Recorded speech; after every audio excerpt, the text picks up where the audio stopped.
I carabinieri della compagnia di Canicattì hanno arrestato un ventenne incensurato sorpreso nel cuore della notte nello storico quartiere cittadino di Borgalino, mentre faceva delle consegne a domicilio di cocaina. È successo verso le ore 3:30 della notte scorsa, quando una pattuglia dell'aliquota radiomobile, mentre perlustrava la città, ha incrociato un giovane che a bordo di un potente motociclo T-Max si aggirava nei pressi di via Eldebrando. Immediatamente fermato e perquisito, il malvivente è stato sorpreso in possesso di ben 30 dosi di cocaina, pronte per essere consegnate, un sasso di cocaina del peso di 10 grammi, un coltello a serramanico con una lama di 18 cm, oltre a 550 euro in banconote di piccolo taglio, certamente provento dell'attività di spaccio. La perquisizione del domicilio del fermato, effettuata con i rinforzi inviati dai carabinieri della stazione operativa centrale di Canicattì, ha consentito di rinvenire e sequestrare alcuni involucri contenenti 10 grammi di marijuana,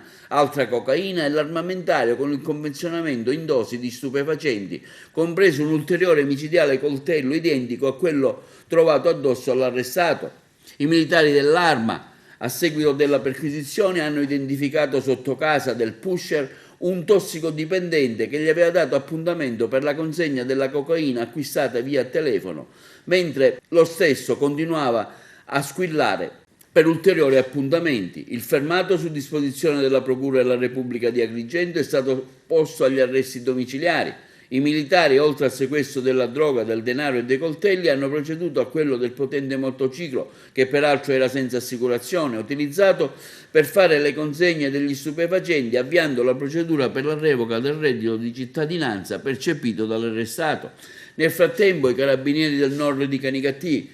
con la guida del comandante Pacifico, hanno deferito una delle donne colpite dalla misura cautelare eseguita nell'ambito dell'operazione Vittoria, condotta dai militari per contrastare lo spaccio di droga dell'omonima via di Canicattì. L'indagata, sottoposta all'obbligo di dimora con vincolo di restare in casa nelle ore notturne, non è stata trovata dai carabinieri, che svolgono serrati controlli su quel numero civico di Viale della Vittoria, teatro dello spaccio. Nei suoi confronti è stata richiesta all'autorità giudiziaria di valutare l'inasprimento della misura cautelare.